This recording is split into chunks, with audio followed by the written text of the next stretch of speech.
Calling All Authors, the Your Book, Your Voice podcast with host Robert A. Lane features everything you need to know about narrating your audiobook. But it doesn't stop there. We have special guests lined up from all aspects of the book publishing industry, and we also dive deep into what it takes to be mentally prepared for success as an author and in life. So please welcome your host, Robert A. Lane.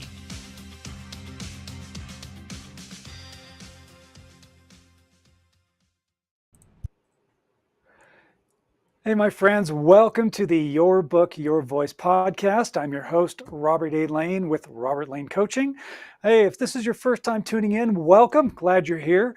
I am an audiobook coach and producer, and I specialize with helping nonfiction authors not only produce an audiobook, but have them narrate their own audiobook because, let's face it, only a nonfiction author can tell their story the way that they intended it to be heard because it's in their voice. And that's what I do as an audiobook coach and producer. We have an awesome show for you today. By the way, we are streaming live on the Bold Brave TV network. And I just have a fantastic guest that I would like to bring on in just a second. The one thing I do want to share with you before I bring our guest on is that if you're tuning in and you would like a freebie, I always give away a little freebie for those of you, and that is the Audiobook Narration Reference Guide. Please grab a copy of that. I have this free PDF download that gives you some really cool tools and techniques that you can utilize when you are doing your audiobook narration, from practical things like mic placement and making sure your levels are consistent and posture and hydration and those kind of things, to the intangibles, which are how to be emotionally there and present and having the energy, those things that you can't maybe physically touch, but you can emotionally feel, because that's what makes a great audiobook. So please go ahead and download that. The link, for those of you who are not seeing the video portion of the podcast, the link is bit.ly/narration reference guide. Again, that's bit.ly/narration reference guide. So by all means, please download that. And you can always find out more information about what I do at robertlanecoaching.com. But I'm just super excited. I want to bring our guest in right away. So let's welcome an awesome book professional, Nadia Geagea Pupa. Nadia, come on in. Welcome to the show. Thank you so much for being here.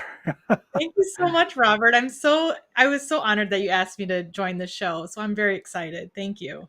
Oh, you're welcome. And just to give a quick little bit of background, Nadia, yes, she is a professional in the book industry. However, she does have a business called Pique Publishing. That's Pique Publishing. She is the co-founder and CEO of that business. And Pique Publishing focuses on writing and editing and also graphic design to help authors and also corporate clients as well. Nadia does host her own podcast as well, called the Editor's Half Hour, which it's another great show you got to check out. I'm going to just hype you up here, Nadia, because that's just what I do. You're so awesome, Robert. Thank you. You were the president of the San Diego Professional Editors Network, which is an awesome thing to do. You've won a variety of awards, I believe, as well. And I just think you're just a super cool human being. So again, welcome to the show.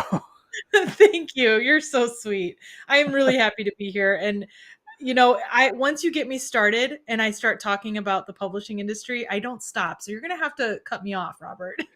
All right. Well, just know we do take breaks in this show. So I'll have to give you hey. Yeah, stop talking. All right. So I know that you deal with authors and you also deal with corporate clients, and you provide these services for them. What would be the main difference between dealing with a corporate client versus dealing with authors? Oh man, it's like a night and day difference, honestly. Really? Working with corporate clients, they have deliverables that need to be met. They have a specific audience in mind. Not to say that authors don't, but that authors are really, sharing very personal stories if it's a memoir, especially the nonfiction writers. Even fiction writers, there's a lot there that it's just a totally different mentality behind the projects. And so on the corporate side, yes, there is an emotional investment in a lot of those projects. And, the audience is usually just a general audience. But again, the corporate side, it is a little bit more transactional. We've got to meet, like I said, meet our deliverables. It's just a cut and dry aspect to it. And that can range from slide decks, social media graphics, and it's pushing out information. But then on the author side, it's not, Yeah. let me push out information. I mean, what that's like working with authors. They are really sharing a lot of personal things. And again, fiction and nonfiction. They are really, there's the artistry behind the fiction side. The nonfiction side, sometimes it's personal stories or struggles. It could be a variety of things, but that is a very delicate process versus not as delicate, more transactional on the corporate side.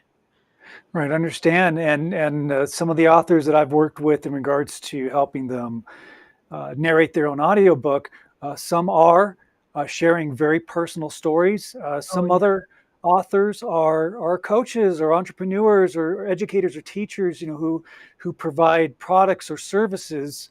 And again, as you know, I'm a big proponent of having nonfiction authors narrate their own audiobook because, I mean, especially even as a coach, would you want someone else teaching your coaching program? you know Right. So, and now you also host your podcast, which is the Editor's Half Hour. Uh, Tell us a little bit about your podcast. How did that get started, and what are some of the topics that you seem to be sharing on your podcast? Oh man, I'm having so much fun with my podcast. So I guess it kind of goes back to when I was president of the San Diego Professional Editors Network. I was I was just a nervous wreck, even just being on the board. I was like, this is really pushing the limits here. I'm really breaking out of my shell.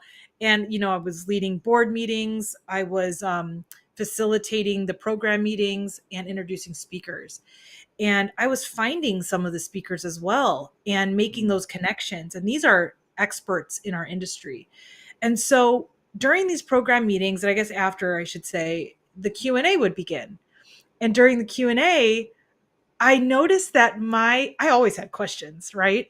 So during the Q&A, my questions were always interview style questions. So it wasn't quite, they were not questions that were how-to questions, but it was more like, how did it feel when this happened? Or, I would ask them very personal questions that you would typically see in an interview. And maybe I'm tapping a little bit into my background in journalism. I thought I was going to be a journalist, but I didn't end up going that way. So long story short, when my term ended on the board, I thought, I really missed that aspect of like talking to experts, tapping into their minds, asking, those personal questions, their professional journey, their career journeys. I love hearing about that. And so I thought, I've got to do a podcast.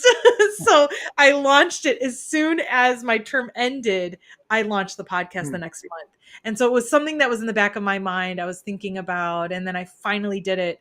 And it is all, when I was going to launch it, I was getting advice. You should really interview potential clients, potential authors or breakout authors or corporate clients. And I just thought, I could do that. Um, but there is no strategy. There's no, I have no hidden agenda on my podcast. It is 100% just pure, what I am purely interested in the editing field. So all of my guests are editors. We talk about editing. We can get nerdy. We can get excited about things. I could really, I just absorb all the information that they share. And so that's what the podcast is all about. It's focused on the editorial community and experts in what they do. So it's not, it's not informational in the sense of, or I shouldn't say informational, it's not educational. Like, let me teach you about the different levels of editing. I'm like, no, we're not doing that at all. We're not going to teach our audience anything. I just want to hear the juice. I want them to spill the tea. I want to hear all the details about, what goes into editing a cookbook, that kind of stuff. I want those nitty gritty details, and it is geared more to the advanced editor. That's also really interesting, I would think, for even authors to tune in and listen as well, just to understand the behind the scenes of what editors go through with, like you say, cookbook Yeah, or different types of books, or, even when I talk to clients, a lot of the authors that I work with don't really understand the editing process that happens with right. audio that needs to be done to create that audiobook. So there's a lot of Right. behind the scenes things that really is an eye opener. And I think that's really a great thing to be able to present. Yeah, you're exactly right. I mean, yes, it is geared to editors, but like you said, writers can really benefit from hearing the editor conversation. What goes on behind the scenes? When you're, like you mentioned, the audiobook side. I mean, there's so much more to it than just, let me just get a microphone and just read out loud. It's not that simple. There's more to it than that. And I think it is really interesting to give writers that opportunity to hear about what goes into that process, because it's a detailed and nuanced process for sure. Definitely. And I would think, just even as, as an author myself, and just with other uh, Mhm. authors out there, that just seeing that process can, even help you become a better writer as well. Oh Because, yeah, you hear about tools and techniques and things that are done from the editor side, and it's like, wow, maybe if I wrote this way, or that's a great idea, or I would find it just like this great, opening of a door, and just all this knowledge, flowing through. totally. Oh, you're hitting the nail on the head, exactly. So there's one thing I wanted to ask you about. I know your business tagline is published with was it published with personality, I believe, Personality, is the tagline. So yeah. I know you mentioned about on your website about bridging the gap, between content and design. So what exactly does that mean? What is this gap that you're bridging? Oh my gosh, I'm so excited that you even asked this question, because there's so much I can say about this, but I'll try my best to keep it condensed. Okay, So, well, we got 1 minute before we take a break, so okay, let's give them a little teaser. little teaser. Let's just talk about book covers for a minute. You know, Okay. in the past couple years, I think now we're starting to see that writers are catching on. Like, okay, now I can tell that you hired a designer versus they use clip art for their book cover.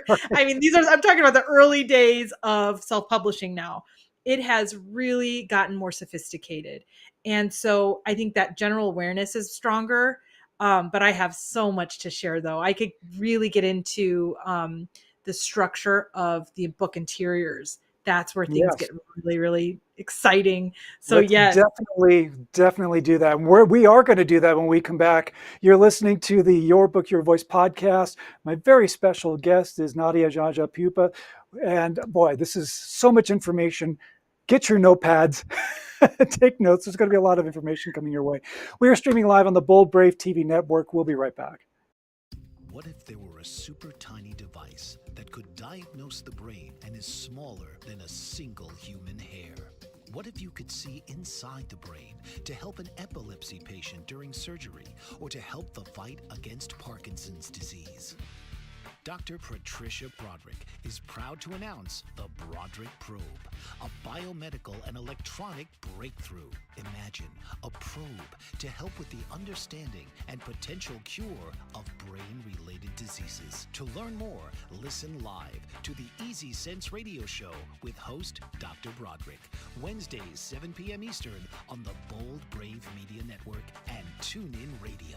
And to help support the Broderick Foundation, please go to EasySense.com and learn how, with your help, we can fight these horrific brain disorders. That's EasySense.com to learn more and help support the Broderick Foundation.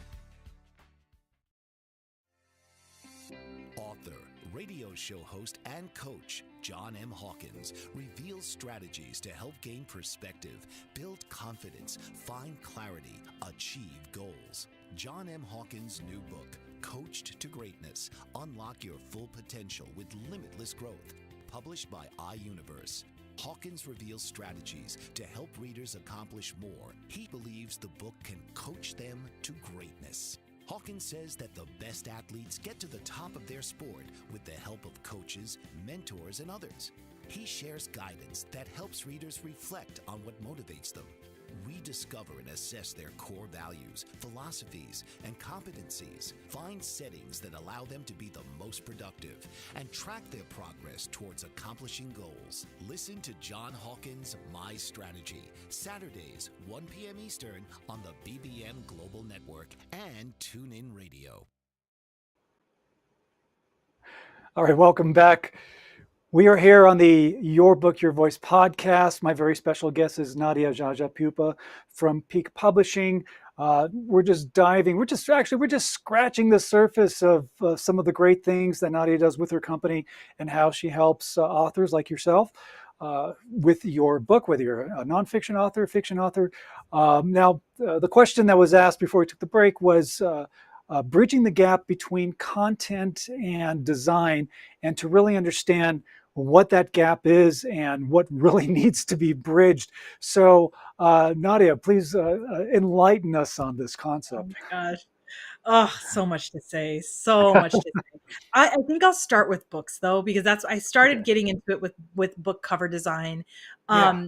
And so I just, when I really take a step back and think about how important both of those aspects are to the publishing process, that's where I feel so strongly and I'm so passionate. So it's really bridging, like you said, bridging that gap. There is a gap.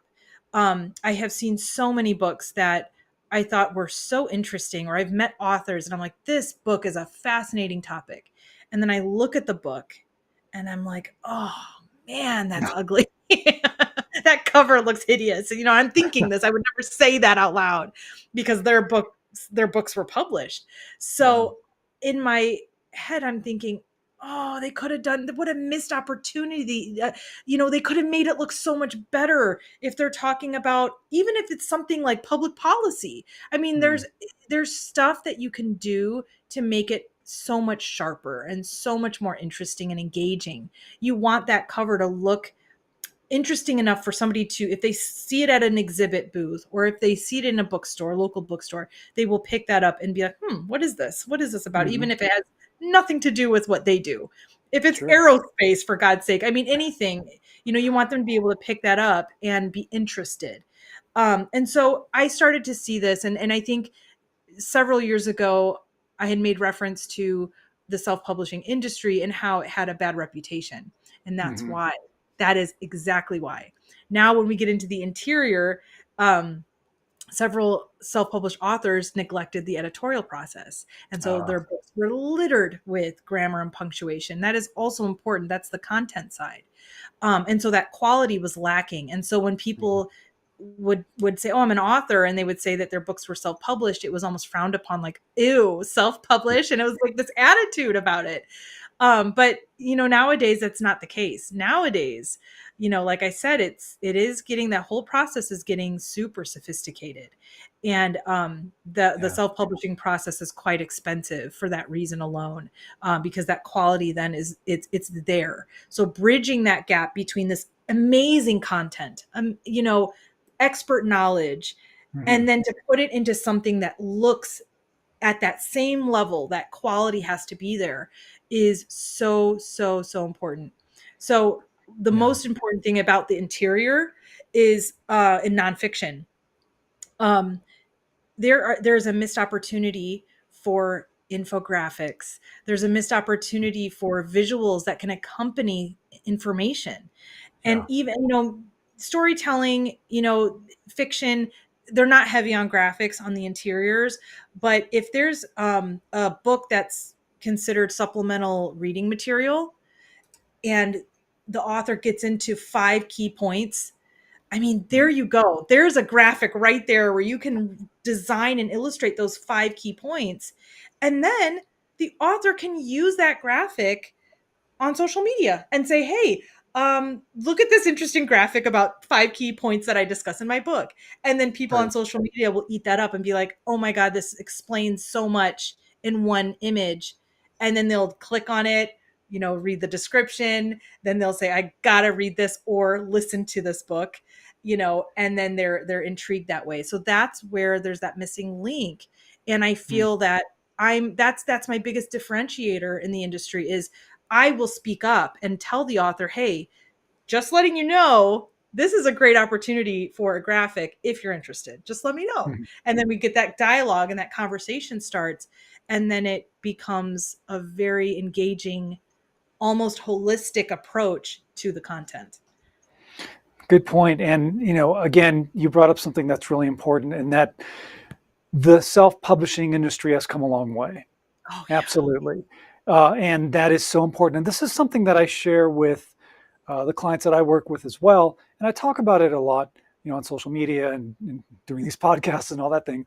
And that is, you're an author. This is your author brand. If you've written and published a book, you are a professional. Never consider yourself a hobbyist. Whether you write professionally, or I should say, whether that is your only job, or if you have a 9 to 5 and you wrote your book nights and weekends. If you've done the work and you've published your book, you are a professional. That is your author brand.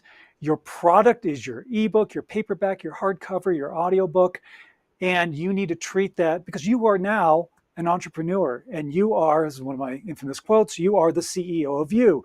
So the decisions that you make for your author brand and your business have to be good decisions that move your business forward. So you do work with people like Nadia, who can provide, the editing and graphics and make this product of yours, because that is a representation of your business, top notch. You never cut corners. And I just think it's so awesome that nowadays you can have, here is book A, which is self-published, here's book B, which is from a traditional publisher, and you cannot tell the difference. Cannot tell. You are That is exactly, awesome. yes, that is so cool.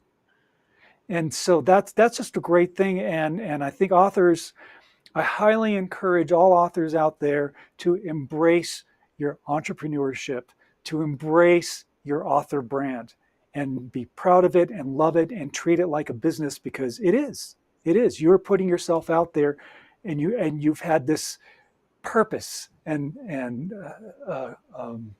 I always call it like your core reason why. Why did you publish this book? Why was it so important for you to share this story?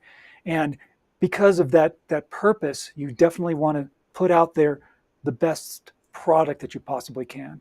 And like you say, it's come a long way. Oh, yeah. Self-publishing has come a long way. So now you do hire editors and proofreaders and book developers, and maybe even ghostwriters if you need that service, and formatting and cover design and all the pieces. You put that team of professionals together, and that's what's going to create an awesome product for you as an author. So accolades to what you do, and for being someone who helps provide self-publishing on such a high level. That's just a great thing. Thank you. I mean, you spoke to the heart of what it takes to publish a book, because, quality is obvious. It's very obvious just from looking at it right away. I mean, if you think about what we do, we're providing professional services for writers, and it's the same if you think about other professional services completely unrelated to the publishing industry. It's like getting a haircut. You don't you don't say, oh, I'm going to spend $75 or $175 on a haircut and think about it like, well, will I get my money back? Like, I'm going to invest all this money in publishing a book.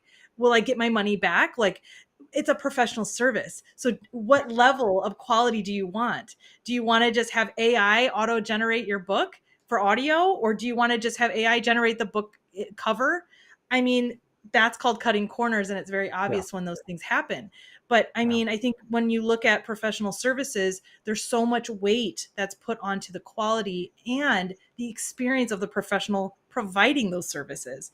And so I think that's where, when you're purchasing something where you can't physically tangibly hold like the editorial process or the design process, I think it without a doubt, like you said, Robert, that quality, it is so apparent in the the final product. What's it's in when you Yeah. see that book, what if there was quality that went into that, or somebody completely inexperienced, just was like a hack job of a book. You can really just tell right away. Absolutely. Absolutely. And again, this is your author brand. What is your author brand? Your author brand is everything that encompasses who you are, your background, your belief systems, your habits, your personality, your sense of humor.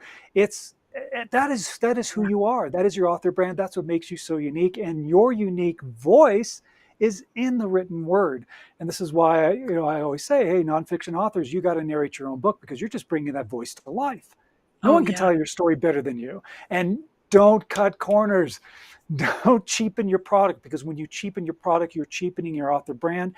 And if you put all your blood, sweat, and tears and money, or whatever you want to say, into creating your book and creating your audiobook, it's got to be top-notch quality, because you want people to take you seriously, and you're the expert in your field. If you cut corners, that's going to cheapen your brand, and people are going to think twice about maybe working with you if you're a coach, or taking you seriously because you didn't take your book seriously. Very important. Very important. So you mentioned about journalism. First, did you grow up in San Diego, California? Because I know No. that's where you're based now. No, I was wondering why you asked, because some people out here in San Diego think that I have an accent. A few people are like, "You're not from San Diego, are you?" And I'm like, "No, I'm not." I'm actually from the No. Midwest. I'm from the Midwest. Yeah, I'm from Central Illinois. Oh, And okay. I lived in the Chicago area for a little bit, and then I moved to Boston. I was there for a few years, and then from Boston we moved to San Diego. Okay. Okay. And Yeah. so, I mean, what you do at Peak Publishing, I mean, a lot of it seems to be very project management oriented in a sense. Was that just something that came naturally for you growing up, or were you like, in charge of, the grammar school play, or anything like? That's so funny. I think it's just I've always been interested in the the full scope of projects. So Mm, not just, the design side, not just the editing side, but I like to be a part of the conversation on the developmental side. mm, So I've had, authors come to me and just say, I want to write a book, and they have nothing written. And that's not a red flag to me. That's right. okay, let's lead this client into the book coaching side of the business. Yeah. Or, a client will come to me and say, "Hey, I've got a manuscript. I wrote a book. What's next?" And then I'm like, okay, let's evaluate. I do the manuscript evaluation, so I specialize in that. But to answer your question, I always looked at things with like I said, that full scope. Mm, So I have that personality where if I could, I haven't done this yet, I would be like a kid in a candy store if I got to walk into a building that's actually printing the books. Like I want to see what it looks like to print the books. Or like I want to be in those meetings where decisions are made on, I'm not a marketing person. That doesn't fall under my services at Peak Publishing. But I know marketing professionals, communications professionals. I love being a part of those conversations where there's that strategy.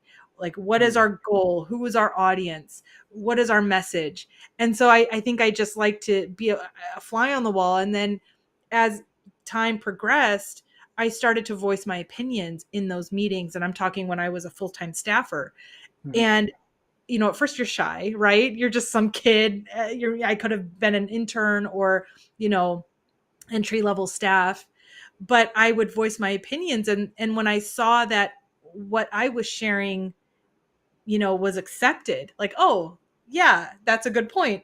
It was really good to hear that and to feel that validation.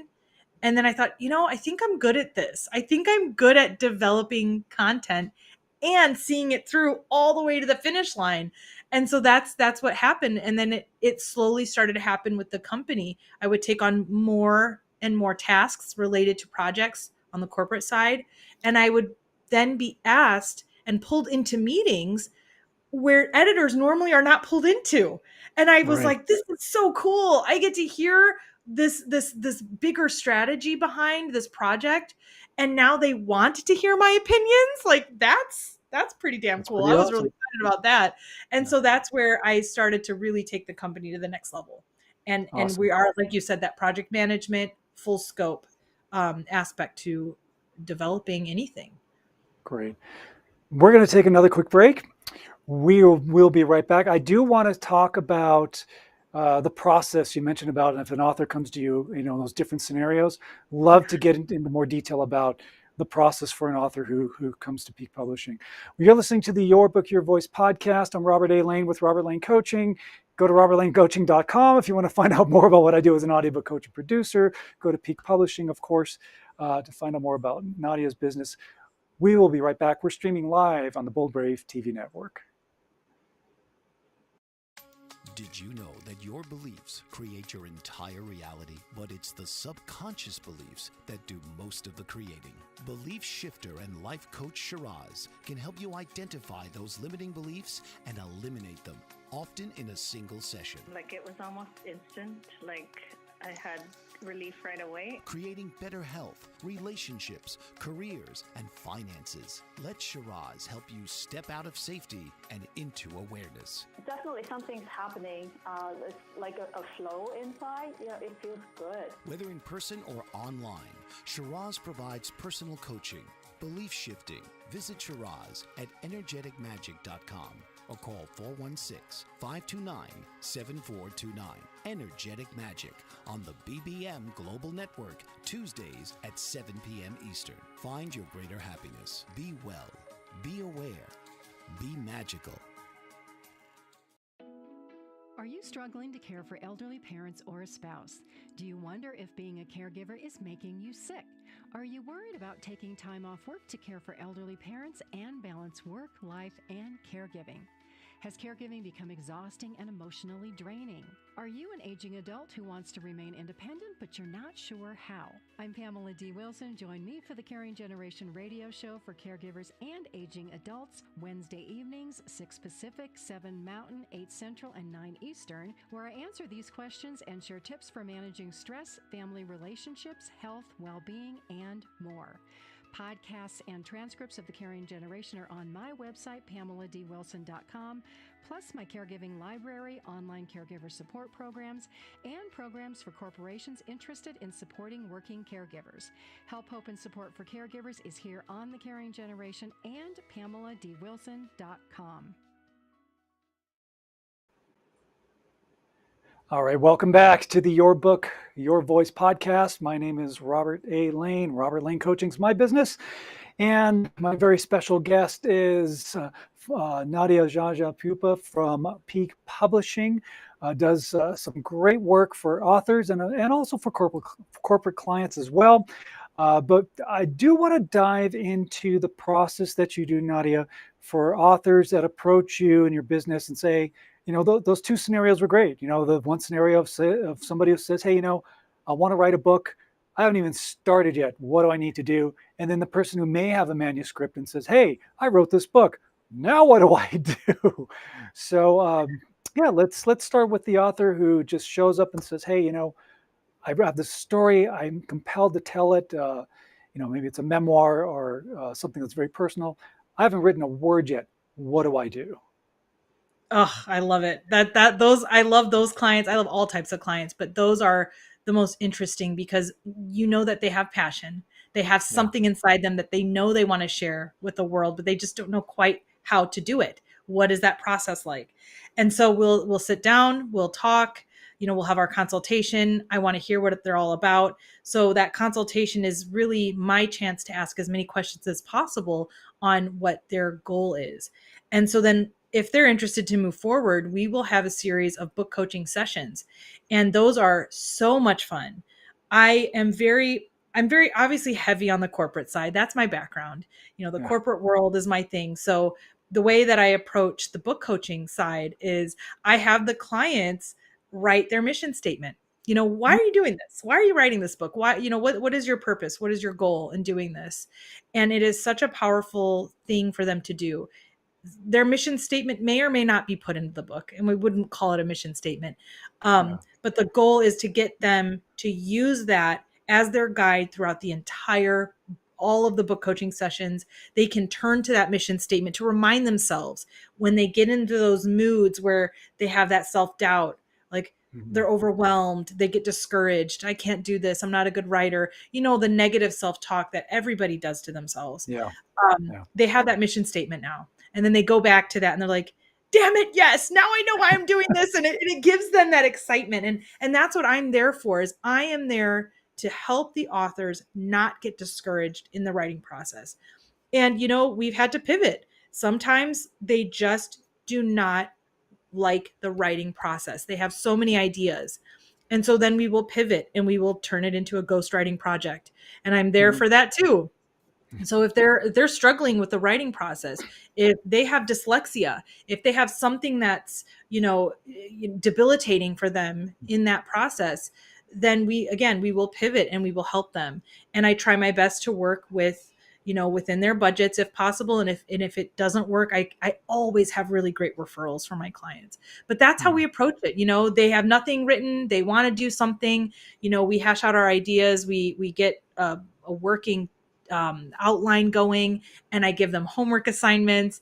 And there's a lot of that accountability and encouragement that you wouldn't get otherwise. If you're writing in isolation, I guarantee you're going to get discouraged. You're going to get overwhelmed. You're going to say, I can't do this. And then you're just going to say, oh, I'll work on it next year, but having that book coach by your side, knowing you have deadlines, knowing you're going to meet with me and you're paying for the sessions, you're going to take the book seriously, Yeah, absolutely. And, again, the mindset aspect is huge. The mindset aspect is very crucial with the book writing process, and even with the audiobook coaching as well. A lot of things that I hear from authors are, it's a confidence issue. I don't feel I can narrate my own book, and this is, I hear a lot, is I hate my voice. I don't like how I sound. Yeah. And it's like, no, your voice is awesome. You need to embrace and love your voice, because that's part of your, again, author brand. That's who you are. That's what makes you you. You want to be authentic, and when you share your story, and you can be conversational and authentic and compelling, and have that listener on the edge of their seat, whether they're listening to your book or whether they're reading your book.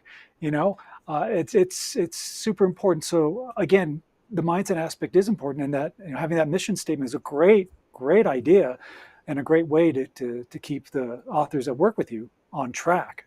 Absolutely. Oh, yeah. So when you have somebody who says, hey, I got this manuscript that I wrote and I want to publish it and show the world. And so what is the step for an author who may have something that's already written? My first question I always ask is, has someone read this book that is not a family member and not a friend? And 90% of those clients say no. It's only been friends and family that have read their books. And those are the clients where I lead them down a path that of course, they're always in charge. And that's what I always make the clients feel aware of. I never push services on clients if they're not, interested, or if they don't need them. But I will show them a path, which is the manuscript evaluation path. And it is in the industry, it's known as the alpha read. It's so different than a beta reader. And we really dissect the book. We evaluate everything. I mean, we get into the weeds, and that it's a process. And that is where we are able to pinpoint if there's a plot hole, if there, in fiction or in nonfiction, if there's gaps of information in a timeline or chronological events. We can identify that, and also assess the writing style, so many things. And what I do in that, it is such a powerful process, because authors, no one's going to tell the author, even a copy editor, they're not going to tell the author, your book is great, loved it. Like, they're going to say, these are the edits, these are the things that I fixed, peace out, and send them on their way. But what the evaluation process is, it's not, peace out, see you later. It's, hey, we've identified, major gaps of information that we think you would benefit by adding these things. And by showing and highlighting, the weaknesses, we also provide the suggestions. So it's not like, oh, your book sucks, or, chapter 3 was a total throw it away. It's nothing like that. It's actually very encouraging for authors to get their manuscripts evaluated at that deep level, because once it's published, it's published. You cannot go back and say, oh, actually, chapter 4 should actually be chapter 8. Like, no, that's done. That's been decided. And so the evaluation process is, you probably should combine these chapters, or you should probably delete all of this extraneous information and replace it with an anecdote that is going to connect with your readers. Be more, inserting that storytelling aspect if it's nonfiction. And so what I do is I break it into 3 things, which is, I give my clients this detailed report, and it really breaks it down: strengths, weaknesses, and suggestions. And I repeat that for every chapter, every section. And then they're getting the Word doc back, not edits. There's no edits, because this is just an evaluation and the focus is on content. But they get to see my emotional reaction to everything. And it is so cool, because they get to see, if they did something funny, I will literally put a note in that says LOL, and like, they need to know that they made me laugh. That's not, AI cannot do that. AI will never be able to tell the author, this is hilarious, or I can't wait to, right now, my mental, because you're seeing it unfold in real time when you're seeing the comments. So my thought process as I'm reading, it's going to be things related to what's happening. So I will say, oh my gosh, I cannot wait to read the next chapter. And then the author is going to feel really good and really encouraged and reassured to know that what they're doing is working. And so I will highlight what those strengths are. And if there are weaknesses, I mean, wouldn't you want to know, if you're an author, what those weaknesses are, so you can fix those things or improve upon them? And so that's what I do with the authors who have their manuscripts, who want to get it published. I don't just take it and edit it. I will never do that. I will always evaluate it, because I want them to put the best out there. That's the difference between working with somebody who's just like transaction, it's not about that when you work with me. And so, I have this big debrief with them, and after the evaluation, after they get the report and they see everything, we get to talk about it and figure out what's next. So I'm going to present. I've presented on this at ACES, which is a national conference for editors. I'm going to present in September about this, but I have presented on this, on manuscript evaluations, as a game changer in our industry. I think more authors need to be doing this. Yeah, you there's a couple of things that came to mind. One is, when you're reading it and there's something that makes you laugh, or like you're like, I can't wait to work on the next chapter. It's funny, because even when I'm editing authors' audiobooks, I have their book, of course, and I follow along, and because I got to do my editing, audio editing, but I get sucked into the story when I'm doing the final output. That's where I really get to listen, right? I'm not just only editing now. I'm really, focused on listening. And there are so many times where I'm like, oh my God, when are you going to send me the next chapter? I want to know what happens, because I don't want to read ahead. I want to have the author tell me the story, and it's awesome. And you know what? That is a testament to the author. That means that you did one hell of a narration. Even if you've never done speaking, or you thought you couldn't do it, you absolutely can. Because if you suck me into your story, when I hear this stuff all the time, you did your job, and you did a fantastic job. And that's really great to hear. I'm glad that you brought that up, because it just made me think about that. And then the other thing I wanted to ask you is, do you ever get any pushback from authors who feel like you're ruining my story, you're tearing apart my manuscript? Do you ever run into that? Or are authors really open to what you are providing them? You know what the best thing is? That happened very early in my career, when I just took a manuscript and started editing. I think that is the most horrible feeling from the author's side to get a manuscript back and they're like, what the hell did you do? This doesn't sound like me, like I didn't want you to rearrange these, they feel violated because they didn't know how deep the editing really was going to be. They don't understand the levels of editing that were required. And so that's why I feel so strongly about, and I'm so passionate about these manuscript evaluations, because that eliminates what you just said, which is that author pushing back. So when they're getting their manuscript evaluated, I am not changing anything. I'm just pointing things out that I believe are weaknesses. Mm-hmm. If they disagree, it feels less like that violation of, you tore my manuscript apart. I'm not tearing anything apart. I'm just pointing out, what I would foresee and perceive to be a weakness. And so they may or may not agree, but in that scenario, in that evaluation stage, they feel still that they are in control of their book. They don't feel like they've relinquished their control on their manuscript. Instead, they're just getting it evaluated, and it feels so much better.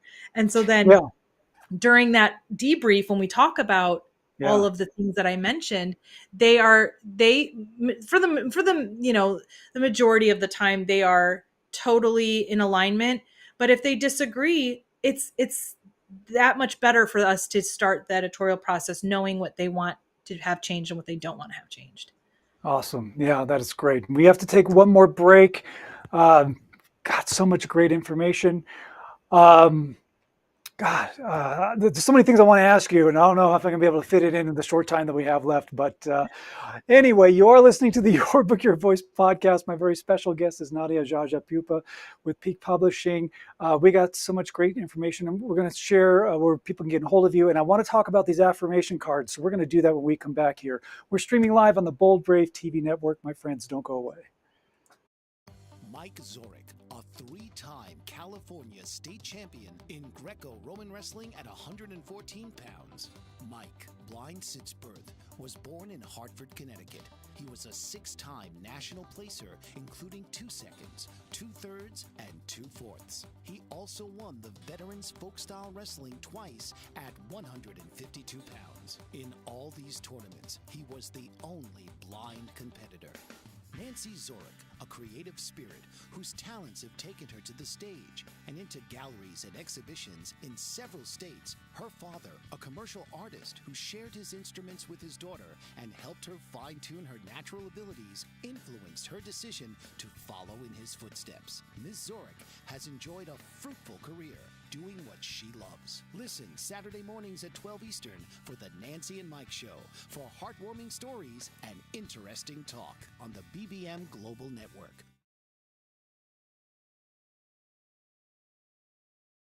Dr. RC will share extraordinary resources and services that promote educational success, as well as making a difference in the lives of all social workers, as well as the lives of children, adolescents, and teens of today. She will have open discussions addressing many of the issues that we face about our youth and how being employed in the uniquely skilled profession of social work for over 18 years has taught invaluable lessons through her personal experiences. She will also provide real-life facts, examples, and personal stories that will confirm that why serving as a child advocate is extremely beneficial when addressing the needs of the whole child.